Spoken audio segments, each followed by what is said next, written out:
I guess we're just going to start.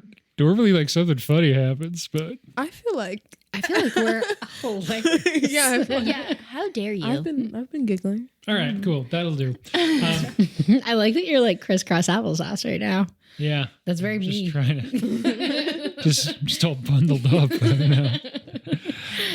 Well, as you know, I don't know how to start the podcast. It'll either be whatever we keep... Oh, my God. I unplugged my headphones. What the heck? What happened? Violence. I gestured and ripped the cord out of my headphones. Gesticulating wildly. Yeah. And I thought I died. I'd gone deaf all of a sudden. But no, I just unplugged my headphones like an idiot. Wow, this group seems too easily distracted for this. So as you guys know, I don't know how to start the podcast. So it'll either be whatever we keep from that or something along the lines of Welcome Late to the Movies. My name is Ben Holm. This is a podcast where my friends and I get to fill in our movie blind spots. Each week we'll pick a film that either I or a guest hadn't seen before and really should have by now. This week, the final episode in one night only month, a whole month of movies that take place over the course of just one night or primarily within a 24-hour period. And we're doing 2007's Superbad. Primarily in a 24-hour period.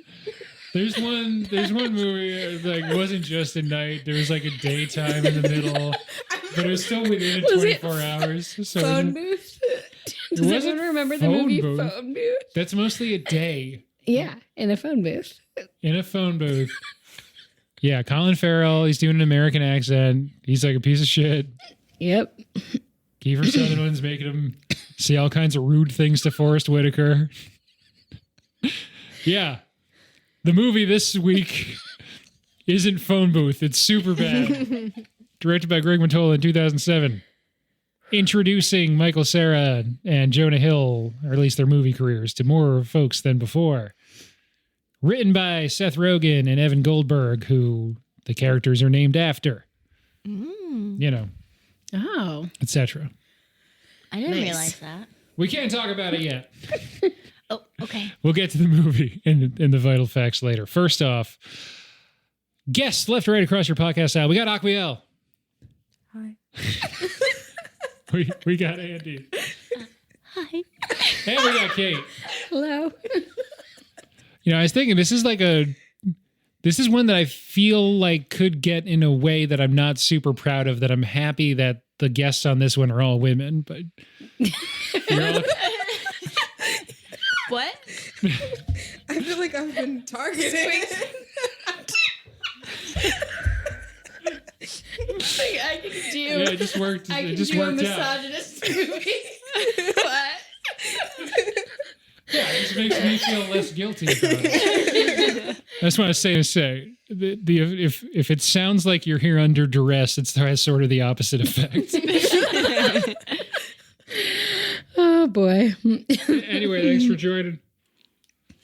Thanks for having us. Drinking on a podcast while you're talking? I stopped speaking before I drank. We do all have seltzer, so You're gonna hear the that audience later. should be aware of the bubbles. Yeah, I'm gonna have to cut out the bubbles later. It's a celebration. Before we get into Superbad, have you all watched anything good recently? Doesn't even have to be good. I am currently binge watching all seasons of Love is Blind. But I did also recently finish Life and Beth, also featuring Michael Cera, which was pretty good. I liked it. I need to know what you think of Cole and Zainab and Martise and Nancy. Is it Nancy? Yeah. Nancy. Yeah. Girl. Wait, that's not his name, is it? Martise? Yeah. The one with the weird... Bartiste. Jesus Christ. Bartiste. I knew a Martise in high school. Okay. Shout out. Is that spelled like artist but with a B? With Like a- artiste. Yeah. So with an E at the end? Yeah. Okay. Bartiste does not deserve Nancy. Like, no way. She's amazing. I don't get like I don't understand. the talk about like attractiveness in women on that show really makes me want to my hurl. God. He was just like, I don't like you to her face. Yes. Girl. Mhm. Oh my Girl. God. Yeah. Yeah. And just like and just thinks he's like, I'm so attractive, so I'm used to people just looking at me.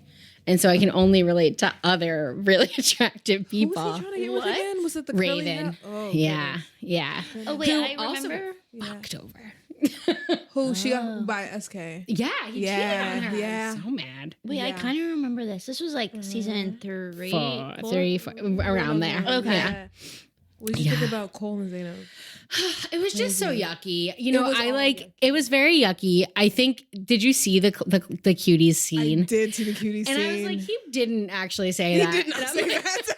He did not say that to her. I'm like, I'm sorry. Like, I don't want to have empathy for Cole, but I kind of do. Like, he didn't say that at all. Yeah. Yeah. I really, yeah.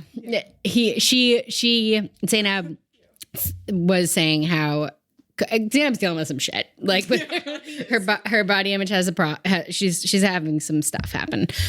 But she was like, oh, my fiance said I shouldn't eat 2 clementines because then I will gain weight. But he did not say that. And they showed like the outtake footage to be like, And what they didn't have to happened do during that. the cutie scene.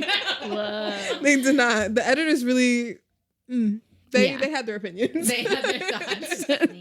But I mean, the wedding outburst was like theater, camera, like for sure. Yeah. But I don't know. I kind of felt bad for him by the end because like everyone was just pretty mean. Union wild. I know. Oh my God. Yeah. Yeah. Yeah. Yeah. I was not planning on watching the After the Altars, and I'm so glad I have been. Yeah, you definitely. The rated SK thing was like, so Jeffrey is more up to date than I am, and he kept being like, "Didn't one of them cheat on the other one?" And I was like, "No, they just got re-engaged. Like, there's no way. No, not good. Yeah. Very mad. I can't believe Ortiz has a baby. I know. Yo. Yeah, yeah. I need more information on that. Yeah. How'd that happen? When did that happen? Who did you have this child with? Not Nancy. Not. I hope not Raven. Oh God. Jesus Christ. Yeah. Sorry. Sorry, it's a different podcast. Yeah. Honestly, put it on the list. Yeah. Yeah. Do you watch Love is Blind? No. Oh, this is no longer about movies. This is late to Love is Blind. Yeah. We're doing an episode. Yeah, we are. Oh, okay. Yeah, I've not seen that show. That series. If you watch it back to back, it's a movie. Yeah, it's true. It's true of anything, yeah. That's how I feel about YouTube sometimes. So, Love is Blind is on the list. Anything else anyone's watched recently? I've been watching the newest season of Survivor. That's like been coming out on Wednesdays. Okay. RuPaul's Drag Race season 16 just wrapped up. They did a Kylie Minogue song, apparently. And the finale, and I was just telling Bentley last week, well, I was singing, he made like a Kylie Minogue joke or like pun or something. I don't know. And then I was like, got Padam stuck in my head, and he had never heard that song. And it was a lip sync song for the finale. Ooh. And I said, guess what? I'm watching House. Ooh. I've never watched it before. Pretty good. Yeah. That was like Olivia I didn't Wilde's know. best work. Yeah. Oh, what about Booksmart? Ooh, wait, is she in that? She directed She it. directed it. Wow. She was the Who knew? Not me, Yeah. both of you. Which And when I saw that movie, I was like, well, this was written by someone who's seen the movie we're talking about tonight. I was thinking that too. I was like, Booksmart is like the updated Superbad, kind of. I mean, yeah, Jonah Hill's sister plays the Jonah Hill character in it. Yeah. I much didn't more know that was a likable. sister. Yeah, that makes a lot of sense. Yes. Did we see that Jonah together? Hill's name is Jonah Hill Feldstein. Beanie Feldstein's brother. Yeah. Wow. Yeah. Mind blown. I really didn't know Yeah. that. His middle name's Hill, I guess. She's great. Yeah. I like that movie. Good movie. Very, very good movie. I went to see Hereditary last night. It got re-released in the IMAX. Why? It was so big. Why did it get re-released? So A24 and IMAX have this series this spring that last month they did Ex Machina. This month they're doing Hereditary. I forget what the next month is. So I hadn't seen Hereditary all the way through before. And like most of like the big moments I had seen pulled out, but never strung together. And so much of it depends on the mood that it builds throughout. Very indebted to 70s horror in that way, which we've been talking about a lot this month. And I loved it. I had a great time. It's a really good movie. Highly recommend seeing it. It was fun seeing it in a pretty full theater, in fact, which is a surprise for like a Wednesday night for a 2018 film. But hey, I had a really good time. I had a really good time. Went with a couple good friends. We should get to Superbad. Okay, so Superbad. It's a movie. Andy's gonna do the summary. She's ready. Oh no. Okay. I want Aquielle to do the summary because she Absolutely just not. watched it. And you'll see real time how bad my memory is. Well, Real time. First off, let's just say this came out at pretty much the correct time for us. 2007 was mid high school run, and this is a movie made for people in a very specific, I guess, sweet spot age-wise that I think both you and I'm pointing at Kate are in, if that's fair to say. So I've seen this movie many, many, many times. Ditto. Yeah. I've only seen it like maybe twice. I wasn't allowed to watch rated R until I was 17. Like I wasn't allowed to watch this movie until I was 17, and I kind of like missed the boat on it. And then I watched it like a couple years ago. Oh, wow. Because I was like, I just have to watch this movie, I guess. It's canon. How old were you when this came out? 2007. 12, 13? Okay. 12 or 13. Okay. Yeah. I literally like was not allowed to watch a rated R movie until I was old enough. Like You had to like Per get movie that ID rules. checked at the ticket counter. and my parents just wouldn't let me, even at home. Yeah, well, you missed the boat on Superbad for sure. I did, Yeah. definitely. And you'd never seen this before, right? Never even. No, I don't think so. Yeah, that makes sense. So any of us can do a 1 minute plot summary. It doesn't have to be Aquielle, though we all may agree it is funniest if it is. You're. I can try. Yeah. Give it, let it rip. We have two dudes who are best friends. Although I think it could have been more. That's just me. We'll get into that later. It's a very specific reading of the film. Superbad is a love story. No, it just felt a little. Yeah. All right, you got 30 more seconds. Oh my God! Wait. Okay. Okay, they're friends. They're in their senior year of high school, and I'm assuming, or they just have not had substantial experiences with ladies, and they're like, okay, it's time to change that. One's kind of mean. He's kind of mean to his other friends. But yeah, so they end up getting invited to this party by the girl that the mean one likes. And the movie is spent like 5 seconds. Jesus. They're trying to get ready for the party. They have to get alcohol. They almost get arrested. It's a whole thing. They finally make it. And it isn't what they imagine. They don't get the ladies in the way they imagine. But the next day they do. You're welcome. Yeah. That was the movie. Yeah. So not having seen this before, were you like aware of it as a huge like totemic cultural rite of passage for people that are, I don't know, like 8 to 12 years probably older than you, pretty much? I think I'd seen clips and I knew, I think, about it, but no, I didn't know it was that big of a deal. Yeah. I thought it was just like a movie. Yeah, like mid to late millennial. Mm-hmm. Yeah. Wow. Totemic is a fantastic word. Excellent. I've seen that too. Great. Really great good word. adjective. It's what I do. Yeah. Yeah. So, I mean, this came out and is culturally inescapable as I think in 2007, a high school junior or whatever we would have been then. We would have been juniors. Yeah. Yeah. Yeah. So this is what... Are you laughing because we're older than you? No, Aquielle burped. Oh, really? She went. I didn't hear it. Let's add it to the mic. I don't hear it. My ears just perked up. Then I was like, You were like, we were in high school and I was like, these old fucks.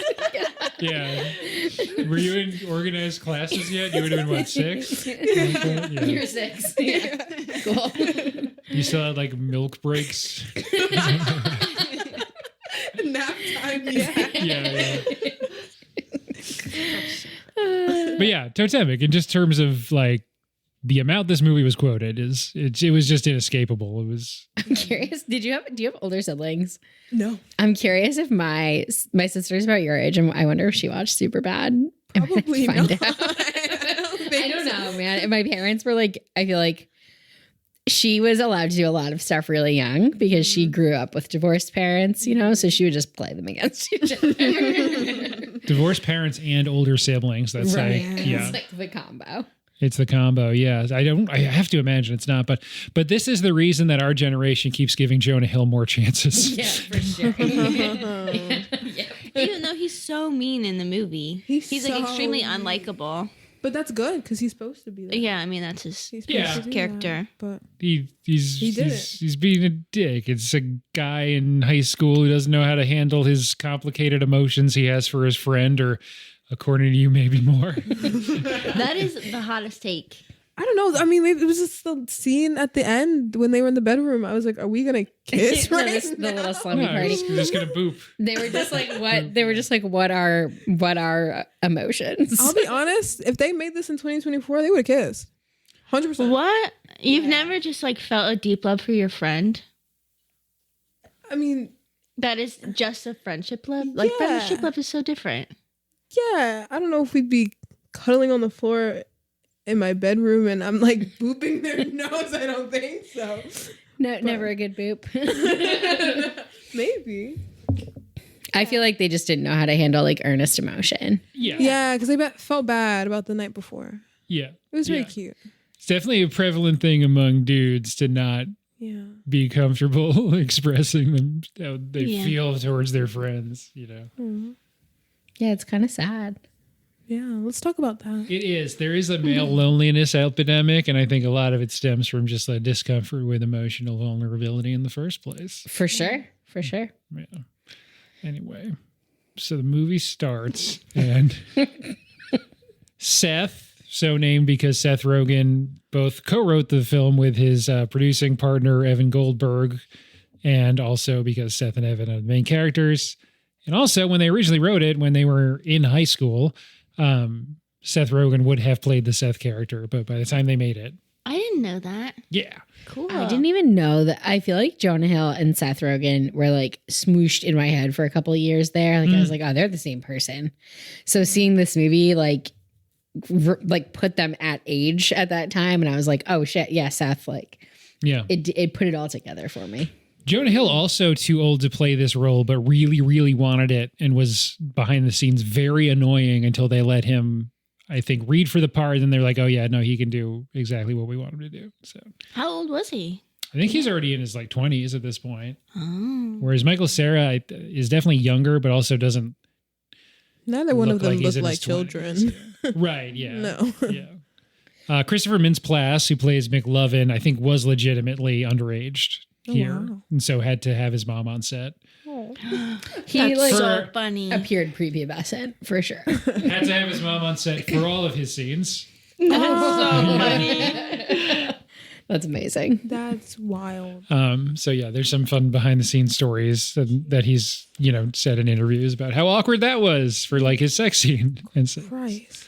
I read that Jonah Hill was actually mean to him. Like In Yes. real life? in real life, and so that was the thing that the people who made the movie, I don't know if it was like Seth Rogen's call or Greg Mottola or the producers or whatever, Judd Apatow. But they specifically, when they were having people read, they had Jonah Hill and I think Michael Cera already on board. And so they were having other actors read for McLovin. And they specifically told Christopher Mintz-Plasse to like go out of his way to be annoying to Jonah Hill because they wanted a real enmity to exist between those characters. oh, And so the people behind the scenes who were making the movie were constantly encouraging Christopher Mintz-Plasse to be a dick to Jonah Hill. So Jonah Hill IRL would hate him. Damn. Which I think does come through in the film. Yeah, I definitely think it comes through. Wow. Yeah. That's wild. I didn't know that. Yes. You have fun facts over there. I do. When they're actually related to the movie, it's good too. So, but yeah, the movie's really interesting. There's a lot of people in it that we've talked about before, but I don't think we've done a Michael Cera, Jonah Hill thing. Aside from, that's a dumb thing to say, because of course we've done Scott Pilgrim. So we did the Michael Cera thing. We haven't really done a Jonah Hill movie before, though. We might have done a Jonah Hill corner on Moneyball, but that's more of a Brad Pitt movie. Whatever. What'd you guys think of the movie? I feel like there's, for like each generation of people, there's that like one night high school party movie. Mm-hmm. And for sure. Like maybe for Aquielle, it would be like Booksmart. I've never even heard of that. That is crazy because you would love that. So You would love the movie. the thing that you're sort of projecting maybe onto this movie is more more book smart. It's more Booksmart. It's more actualized than Booksmart. Booksmart is such a good movie. It ends up. Not the two main characters. No spoilies, but No, you should watch it. And See, I told you, but I know. Yeah, I know my community. it is Jonah Hill's sister. Wow. Yeah, she's in it too. Skylar Gassando. He's the guy who has like a shirt with his own face on it. And that. Oh, he's funny. He is funny. I was recently trying to think of his name. And it's like, his name's like Chord Backstreets. Because I knew he wasn't Cord Overstreet from From the Glee. latter seasons of Glee. That's why I was laughing. I was like, in my head, he's kind of like Cord Overstreet. And his name's kind of like that, like, oh, you went to prep school? Yeah. So it's something like, so I was like, it's not Cord Overstreet, but it's kind of like Chord Backstreets. And I was What's trying his to think, name again? Skylar Gassando. Yeah. Anyway, I love that. I gotta cut that out. He's Did not we in go this movie. see Booksmart together? I don't think so. I only ever watched it at home by myself. Okay. Oh, it's a really good movie. It's probably one of my favorite movies. Wow. But I think when I was in high school, the big high school party movie was Project X. Oh. That's so. I feel bad for you then. I like I've only never saw it seen once, it. but I was Right, like yeah. trying to think of like I feel like there's this like I mean, we it's gotta totally. make tonight the best night ever. Yeah, for sure. I was gonna say it's totally. I mean, it's a perspective and a bubble thing, but I just don't feel like Project X has a huge cultural tale. No, not Yeah. like Superbad. Not I like feel Superbad, Superbad yeah, yeah. could like span. It spans generations. Yeah, there's just a lot more famous people in it. And it's funnier. Yeah. Watching this again, there's like an adjustment period to just like, I think, I don't even know, it's not necessarily raunchy, but just like the language is so both much more rated R, I guess, than in most high school movies. Mm-hmm. And then also like a lot truer to when I was a high school boy, how high school boys talk to each other. Yeah. Yeah. It's very accurate. Yeah. It seems like more realistic than most high school movies, actually. Yes. The Jonah Hill like just staring at Michael Cera's mom's boobs scene was just like that was like a moment for me that I was like, oh wow. Like this is like I forgot that this was the vibe of this movie. Yeah, that is the vibe for sure. Then the actual day and night is just them getting up to stuff, trying to get to a party with alcohol so they can score, which is, the plot of so many movies like this. But I do think it has the kind of, it's only produced by Judd Apatow, but it does have a lot of his movies. This, I Love You Man, 40-Year-Old Virgin, Forgetting Sarah Marshall are like, there's more of an emotional core running through it. And it's a lot about men's relationships and vulnerability and lack of being able to express it. So that's in there too. Mm-hmm. That is true for his It movies. is kind of a love story between the two of them, right? Yeah. At the end of the day. And also, I didn't think they were Not gonna a go, I'll be kissing honest. one. Not kissing. like a friendship love. Yeah. Not like smooching. Like I Love You Man was also. Yeah. Yeah, but that was too on the nose. Well, that's the straight title of the film. Yeah. It's tough. It's tough.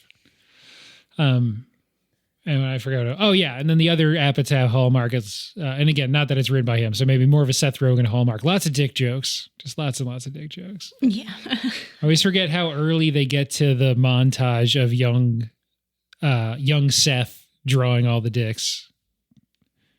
I feel like Was that not? No one was looking. Was that not in the version you watched? No, I'm Young Seth. Oh. I was thinking Seth Rogen. In a sort of meta sense, it is young Seth Rogen, but Yeah. the character I was like, Seth, I the was young, like, they got a clip of like little Seth Rogen. when the montage But, like, when this he's explaining the why he character hates Seth. Becca, yeah. Okay. Yeah. Did any of you see either, but specifically the first season of the Netflix series American Vandal? No. Super good. Both seasons are awesome, but they canceled it after season 2 because Netflix. But the first season is, well, both seasons are a faux docu-series about a thing. Yeah. And the first season is about a kid who's accused of spray painting dicks on all the teachers' cars in the Yes. staff parking lot. Okay, Great yeah, that's show. what ringing a bell. Anyway, great show. I was just thinking that when you're like, yeah, high school, people were just drawing dicks everywhere. It was inescapable everywhere you turn. I was like, you know what? Now that I think about it, that's true. It's everywhere you turn. It was everywhere. Jesus. That didn't happen at your Quaker school? No. Wow. Fire. Why? Why? It's just little portraits of William Penn with his big hat. We love William Penn down there. Yeah. Oh, God. Put a statue of that ugly dude on a building. We draw pens, not penises. Oh, I like that. I like that. Yeah. Drop this. Probably more accurate than City of Brotherly Love Yeah, that's true. as far as slogans go. Do you guys remember the like pen 15 thing? Yes. Yeah. Of course I remember that. Pen 15. No idea. So in the movie, they're in home ec class or like at the soccer fields. They're like walking around. And essentially what happens is you pretty clearly make note of a few things. Fogel, the friend that they're like not really friends with, but this is the kind of friend you have in high school. It's true. I hope none of your friends hear this. God damn. I was friends with Ben at school. I'm not saying all your friends in high school are this level of friend. I'm just saying, like, in high school, you might have friends that you're like, this isn't someone that I actually see myself hanging out with long term. But Like this is fucking just Brian. Shout out to Brian. which Brian? No, that was never mind. It was a niche reference.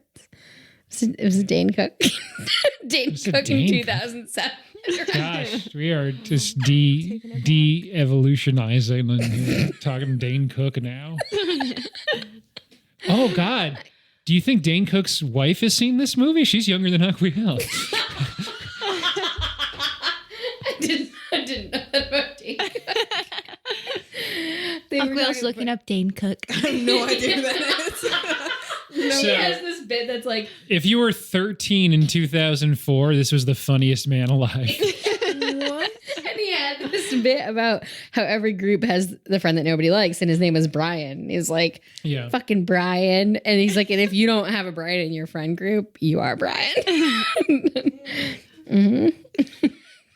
Sorry, I'm trying to. Now I want to know how old is. Sorry to take us on a dating. She might be trip. like in her later 20s. I think she's in her 20s, though. And he is not. She's born in. He's 52, and she was born in 98. Oh my good. God. Not good. So she's like 26. Yeah. I always like the home ec class scene, and it's. I was going to say, okay. You should. I was going to say, I like that scene too. It's a good scene. It's our first look at Emma Stone. She hasn't really been in stuff before. I don't think this is her first movie, but it's close. Yeah, she's young. And I think She's young. Thank you. And I think I always forget, just going into this movie, I'm like, yeah, it's Jonah Hill and Michael Cera and Emma Stone are in this. It's like, she's only in a few scenes, but I mean, she pops and it's fucking Emma Stone. And like going back with 2024 brain and watching it, you're like, oh yes, 2-time Best Actress winner Emma Stone's in this also. Yeah. And it's funny in it too. She doesn't get a lot to do really in the movie, but she's good. The home ec scene is really funny because he's like, "This sucks. I hate it here. This class is horrible. No offense." Yeah. Like he just keeps like saying all this fucking stuff. break. Yeah. The food is terrible. Yeah. You want me to sit here by myself eating this shitty food? No offense. Yeah. It's so funny. Look, everyone knows home ec's bullshit. Everyone just takes to get an A. Look, it looks like he's having the best time. Yeah. Michael Cera's over with his like mate, that his like classmate or whatever, and Yeah. they're like booping each other on the nose. Oh, the nose boop. Yeah. Did they like draw a little kitten on his face? Yeah. And he's going rare. Yeah. He's having the best That's time. funny. I'm trying to. I think you're reading too into I it. didn't say anything. You gave a look like Will wants people to just kiss all the time. Yeah, it's a real Zoomer thing. But no drawn penises. Just smoochies. It's like very selective Puritanism Yeah. in that generation. This may be her first film. I'm deep into the Google. Yeah, it might be. It might well be. She's really good at it. She's amazing. So there's before this viewing, the last time I'd watched Superbad was, I've mentioned this before, I think on the Scott Pilgrim episode. There was, for charity, I forget which charity, I guess it didn't mean a lot to me. They did this thing that happened a lot during COVID. Burn to that charity. I know. Where there was a live stream with people involved with the movie. This one was for Superbad. And so it was all the main characters on the live stream was like Michael Cera, Seth Rogen, Bill Hader was on it, Jonah Hill, Emma Stone. I think Judd Apatow was on it. A lot of people. Christopher Mintz-Plasse was on it too. And Did it seem like Jonah Hill and McLovin were getting along? they were. Okay. I think they were more like getting along at this point, and they're into their adulthood. And to a person, everyone on the call, all these people who have worked in comedy, Bill Hader, who has been at SNL, Jonah Hill and Seth Rogen, who have worked with all of the people that they've worked with all of those movies. They all said Michael Cera is easily the funniest person any of them know. And is constantly doing what? Agreed. I thought you went ugly. Whoa. Why would I say that? Ugly.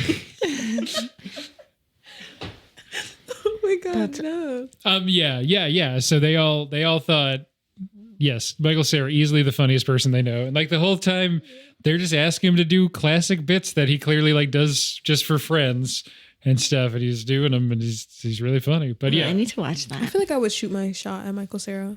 Really? Yeah. He used to So date is- Aubrey Have you Plaza. seen Life and Yes. No. Beth? Oh, you should watch it. I think we talked about that on the Scott Pilgrim episode because that's when I think when they started dating. Aubrey Plaza Yeah. has like, He dated Aubrey Plaza? Yeah. Yeah. she really tanked in My Little Heart after that freaking Mel Gad. Does anyone remember that? A milk ad? Yeah. No. Oh yeah, she did the milk thing. Yeah. Yeah. Vegetarians everywhere were really upset. She did this like ad making fun of like plant milk. Like, and it was her like at a tree being like, "What milk isn't milk?" And she was like pro dairy. And I was like, what a hot take. No, I don't know. It's a weird thing. She to be makes a like- lot of like interesting indie movies. She does. I Yeah. really like her. And I was just if upset to with do that, she needs to sell out and like make her money But from Mel, shilling for Big Dairy. Big Dairy's like pretty evil, actually. I I don't know. know. I'm aware. Yeah, you're aware. You lifetime lactate taker. I know. Yeah, Aubrey Plaza wants me to like, have a terrible night every time I have ice cream. And I don't appreciate that, but I think she's a good actress. I like that she doesn't have to like make Marvel movies. Sure, she makes that's her money fair. off the back of Big Dairy. Yeah, that's fair. Just, you know, some of us were upset. Some of us who like soy milk. Yeah, that's fine. They said that. Baby? Sorry. Michael Cera has a baby? Oh. When they were dating, they like told a story about how they wanted to get married and just to get divorced so that they could call each other their ex-husband and ex-wife because they thought it would be funny. Love that.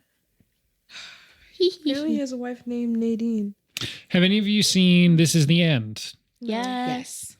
So yeah, not that the way Michael Cera appears in there is how he actually is in real life, but I think they all got a kick out of letting him stretch comedically a little bit because he's playing, in the 2 scenes he's in, he's like a drug-addled sex maniac. Yeah.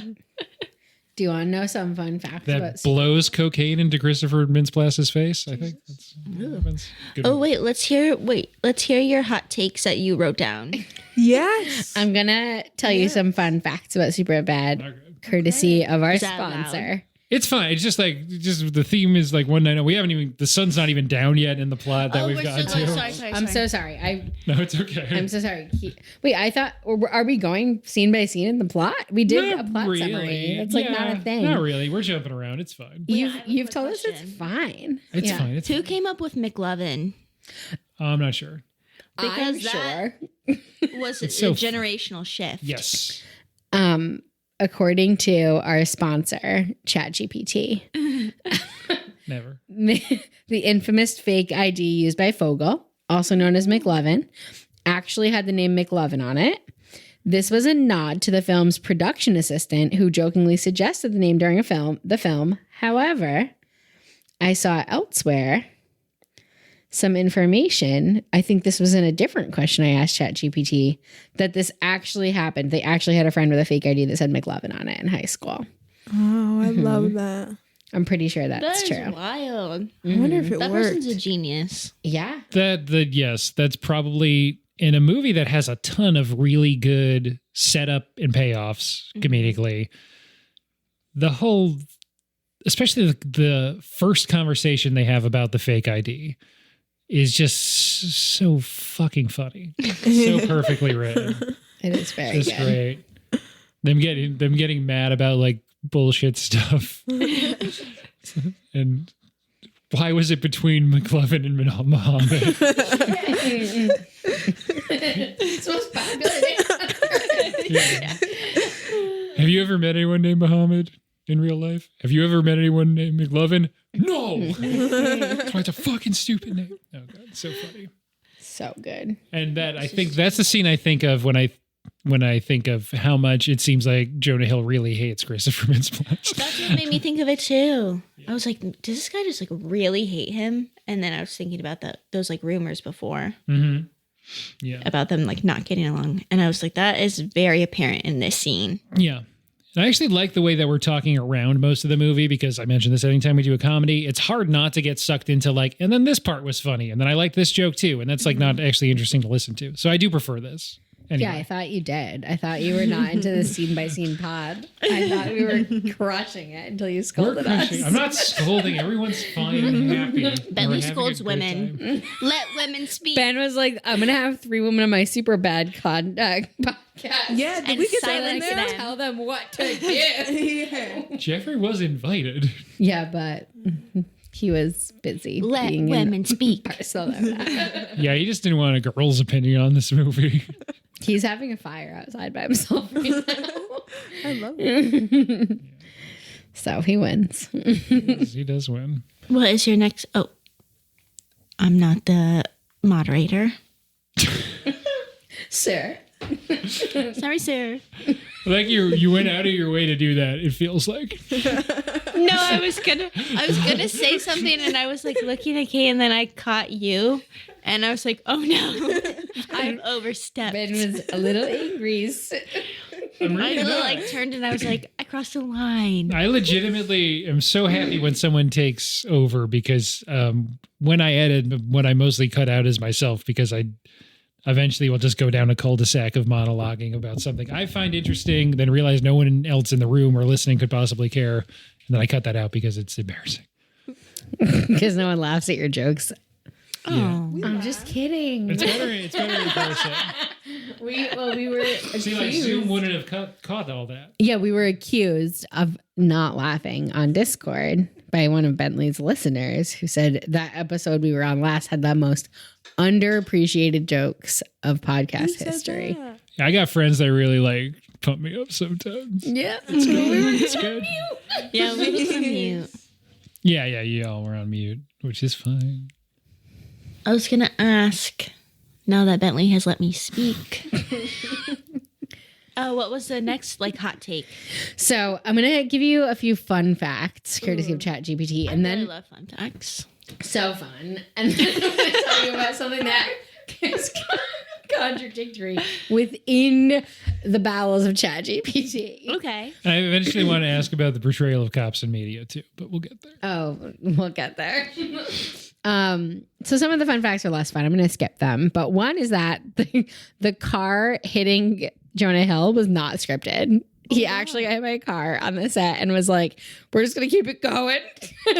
Yeah. Wild. Was he hurt? He was fine, I guess. He kept the scene going. Real alcohol in the liquor store, not that fun. But here's my favorite fun fact. And just when you can see ChatGPTing so hard. The fun fact is Emma Stone auditioned. The description. Emma Stone auditioned for the role of Jules, but the part ultimately went to Emma Stone. However, Stone impressed the filmmakers so much that they wrote a small part specifically for her, which became the character of Jules, Jules's friend, Jules. Wait, what? So it's conflating a couple things. It must be talking about the blonde girl that she's friends with. That's in the scene where when she's asking for alcohol. Yeah. Yeah. So whoever that is must have impressed the people, not gotten the role of Jules, but they wrote that part for her. Mm-hmm. Okay. That tracks. Yeah, you need a goddamn cipher to deal with them dumbass robots. Truly. And then the contradictory thing is about gender roles in Superbad. There's a lot on ChatGPT about there's stereotypical portrayals of women, blah, blah, blah. But this one response to the prompt, give me some hot, spicy takes on the movie Superbad, was moreover, Superbad challenges traditional gender roles by presenting female characters who are just as complex and flawed as their male counterparts. It breaks away from the typical teenage comedy trope of objectifying women, instead offering a more nuanced portrayal of relationships and identity. In essence, Superbad isn't just a mindless laugh fest. It is a thought-provoking satire that forces audience to confront the absurdity of their own teenage experiences and the societal constructs that shape them. No. Do you agree? No. Do you agree? I mean, I think they obviously knew what they were doing in writing Superbad, and they wanted us to be like, oh wow, it was bananas being a teenager. I think it's a lot more about the dudes' relationships. It for sure is. I do have to say I really liked all the girls in the movie. Yes, and that was they did not. I feel like a lot of movies of that era did not make the female love interest a likable character. And I was like, oh, I would totally be friends with these two. They seem great. They seem like they lift each other up. They're not, they know what they want, but they're okay, fucking up. And they still are, celebrated characters. And it wasn't it was okay, you got a little sloppy last night, but you're still the love interest and you get the guy in the end. Mm-hmm. Yeah. I'm into that. Yeah. I think so with that. And even though it's such I was going to use a niche term that does describe a subgenre of movies, but I felt it's not maybe super familiar. So it follows generally the format of a typical boner comedy, but you girls wouldn't get it. Ben's got some big words. The term boner comedy. Which was super prevalent in VHS era 80s and 90s direct to home video movies. It's a huge thing. But what I like about this, speaking about how most of the girls, technically, my mind went, okay, in high school they're called girls teams, starting in college they're called women's teams. So girls. Yeah, I would normally really correct myself to not say girls about adults. And I was like, these are children. Yeah, at least the characters are, right? Right. Yeah, these are children. So. Teens. So sort of springing off of that. So where typically the movie would sort of end with them, finally having sex or whatever. I like that it ends with the dudes are just kind of terrified and sort of just want to be like, can you be my girlfriend? Is sort of more what they actually want ultimately, which I think is a nicer place to leave those characters. I agree. Sure. We're all still concealer virgins advice. at the end of the movie. Are we? Except for McLovin. Except for McLovin. McLovin. I feel like Do you think something happens when No. I thought one of the when two they're in the had sleeping already- bags? No. That's not gonna be all We don't have to go plot beat by plot beat, but there are a couple big scenes. The party that he goes to with Joe Latrulio from Brooklyn Nine-Nine, who hits him with his car. Oh yeah, I do remember like seeing the movie after I had watched Brooklyn Nine-Nine, and then I was like, oh my god, Yeah, he's in there. Charles. Yeah. And that everything that happens there is really good. I love when they make him sing. That scene's really funny. I don't remember that scene. Can you describe it? Yes. So there's starting to be some tension between Evan and Seth. While they're there, I think it's at the beginning, Evan gets a call from Becca, but the phone's like breaking up and stuff. Mm-hmm. Then so once he heads back inside, he goes off to a side room where no one's in to make a phone call. Mm-hmm. But then a bunch of other dudes come in, including some Apatow all-stars like Martin Starr from Silicon Valley and Party Down, and 40-Year-Old Virgin. And Knocked Up. And then also David Krumholtz, who was just in Oppenheimer. Oh, And he also falls into the big pit at the beginning of this is the end. And they're like, oh, I know you. You're that guy's brother, the singer. And then they make him sing. And he sings like a 70s soft rock song. oh. And it felt like parties that I've been at that was like, this wasn't my scene. I shouldn't have come here. And he dances with Carla Gallo, who's in a run of movies where she has like really unfortunate character names. And so she's in 3 Judd Apatow produced movies in a row. And 40-Year-Old Virgin, her character is credited as toe-sucking girl. And then Superbad, she's credited as period blood girl. Right. And then in Forgetting Sarah Marshall, she's credited as gag me girl. Wow. Right in a row in like a 3-year period. How do you know that? They should all like start being self-referential. It's like Gag Me Girl played by period blood girl. That would be funny. She was like a star of the short-lived Apatow produced TV show Undeclared, which is the show he made after Freaks and Geeks. Anyway. I remember the detergent scene. Like, but I don't remember the specifics, and I can't like make my brain get to why they had to start drinking detergent. So they didn't drink detergent. Oh, Okay, so it's at the party.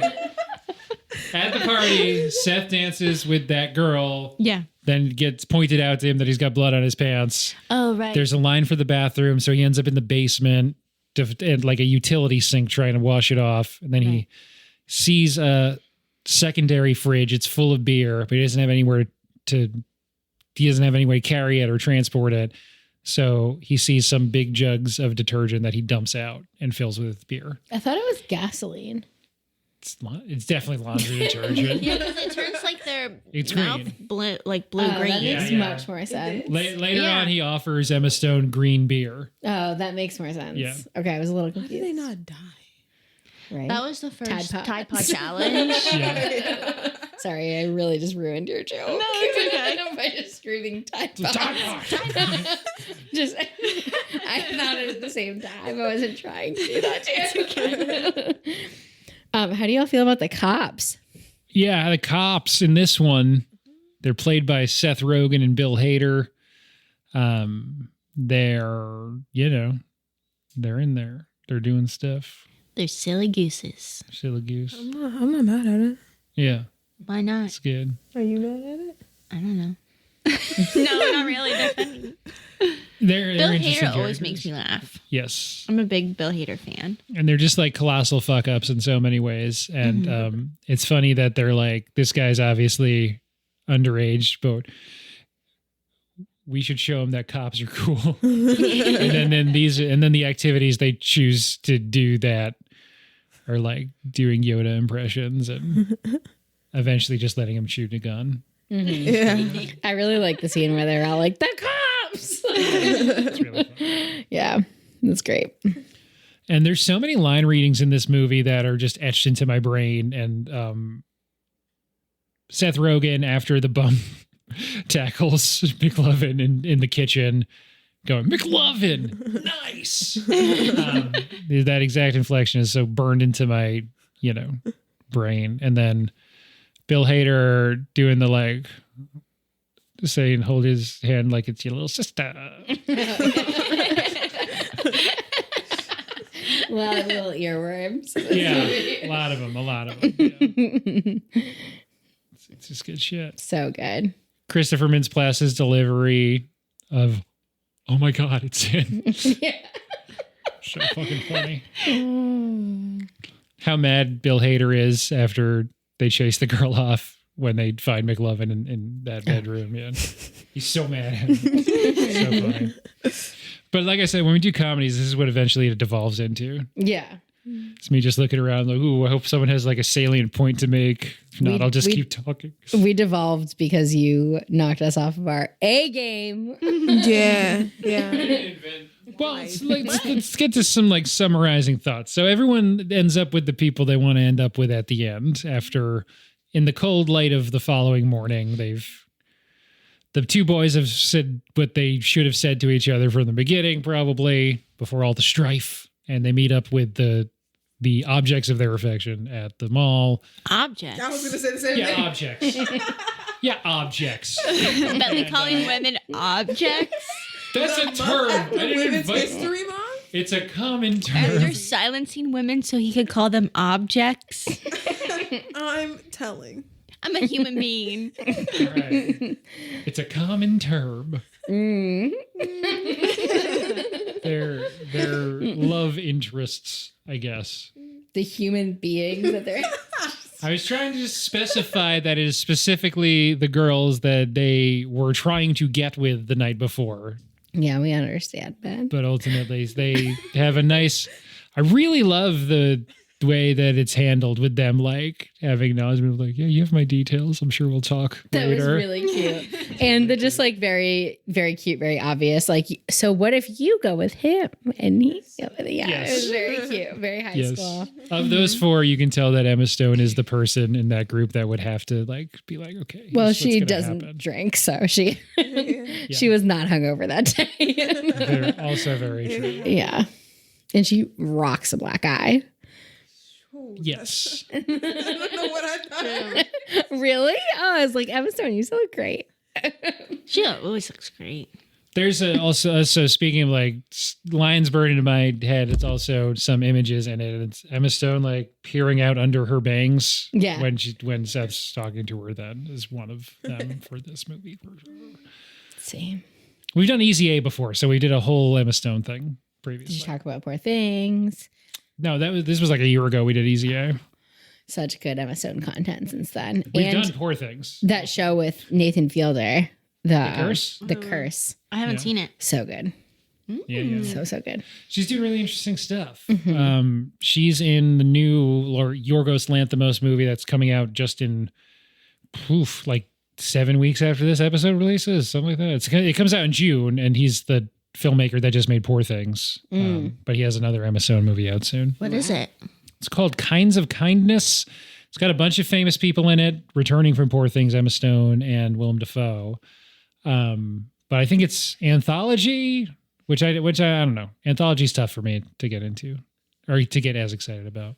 I have the hiccup, so we got to wrap up. So this is going to get real weird. On a scale of 0.5 to 5 on any scale of your choosing, aside from stars, what would you give Greg Mottola's 2007 film Superbad? And when I say aside from stars, usually it's an object that appears in the movie, though you can just kind of do whatever you want.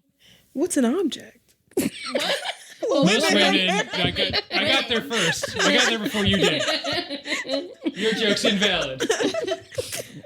Just like everything you say. According to Bentley. Has us on the podcast and make us listen to him.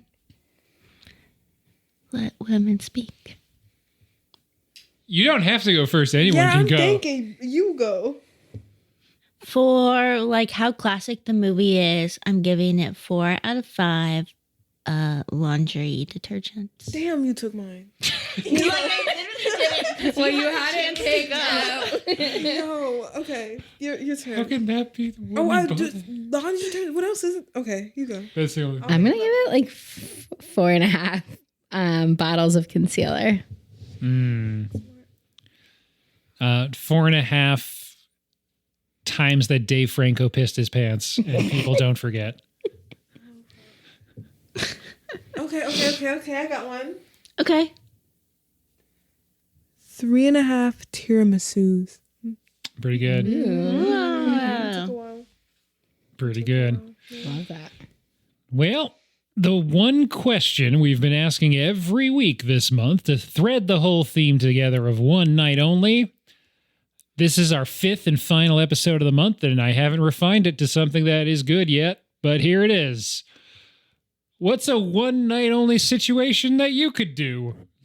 What the hell does that mean? What does that mean? So some people have used Superbad and said, like, I could go to a party, or Like some I'm people able have to? used, like, Escape from New York. I could, like, go into a prison version of New York and rescue the president within 24 hours. Oh, we're basing this off of like a movie? It could be, or just like any one night situation that you think you could handle. People have mentioned, like, I could maybe survive a slasher movie, stuff like that. Oh, no. Whoever it is getting killed. Yeah. I feel like I could rock super bad. I could definitely get the liquor. I feel like I was like, y'all, come on. Yeah, we're in our 30s. Stop panicking. Relax. We're in our 30s. It's not hard. I used to like be the person that like obtained the things underaged. I feel like you could do it. They needed to relax. I would have reacted the same way that they do in this movie. for sure, but Most of their you knew me as a situations. teenager, bad. No, I know. I would have gotten it. I wouldn't. Yeah, I would have let you take care of that. For sure. So that's my answer. I could have been McLovin. I would probably have to say another like party situation. I don't think I could save the president. I think I would cry too much. What? About what? The pressure. What do you mean? Yeah, you need like a low pressure situation. Yeah, I need fun. yeah, I don't okay. think I would survive a slasher film. Again, I would cry too much. Jesus. What do you mean? These are high pressure, scary situations. Yeah. I think I would be too nervous to go buy anything. I think I would be Emma Stone, Emma Stone. the love interest. You're like, I could survive someone bringing all my friends because of this party and be like, come hang out with me. Yeah. That's about as much as I can handle. I mean, she does get headbutted pretty hard. You had a black eye. That's I've had a black eye before.